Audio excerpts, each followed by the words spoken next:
Voilà, elle a demandé au serveur, allez-y gaiement. J'aille te chercher une autre coupe. Oh, ça, je vais finir celle-ci. Hein. Vivien, vous êtes consultant et vendeur de vent. Vous avez étudié attentivement le cas Patrick. Que pouvez-vous nous en dire? En effet, Laurence, pendant plus de 2 ans, j'ai analysé le Patrick. C'est une espèce assez rare. L'on croise qu'une fois dans sa vie. D'ailleurs, toutes les personnes qui l'ont côtoyé en sont marquées, elles aussi à vie. Certaines ne retiennent que son charme légendaire, et d'autres son esprit bougon. Que voulez-vous dire par son charme légendaire? Comment ça, Laurence? Vous ne le savez pas? Arrêtez, vous allez me faire rougir. Le Patrick a une particularité. Il se doit d'être parfait physiquement, en permanence. Il a le pantalon parfaitement repassé, le pull assorti, les chaussettes aussi.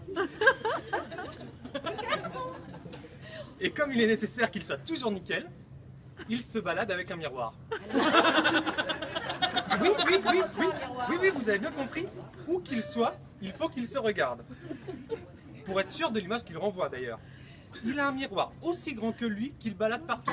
Je le mets là, je le mets là, je le mets là. Non, finalement sur ce mur-là. Mais pourquoi donc un miroir? Bah, pour se rhabiller, se coiffer, se regarder. On m'a dit par ailleurs qu'il était TDS. Qu'est-ce que ça signifie? Oui. Il est TDS. Tenace, drôle et sympathique. Enfin, un dernier qualificatif, j'ai entendu dire qu'il y avait un RPS le concernant.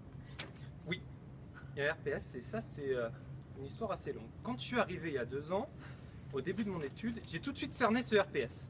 Je me suis interrogé, mais pourquoi personne n'a rien fait? Et je me suis dit tout de suite, il faut agir. Et vous n'avez rien fait? Mais non, je vais être honnête avec vous, j'ai pas fait grand chose. Mais Laurence, vous m'inquiétez, vous savez ce qu'est un RPS pour le Patrick? Bah, je suis pas sûre de savoir. Bah, le RPS, une relation Patrick-Séverine.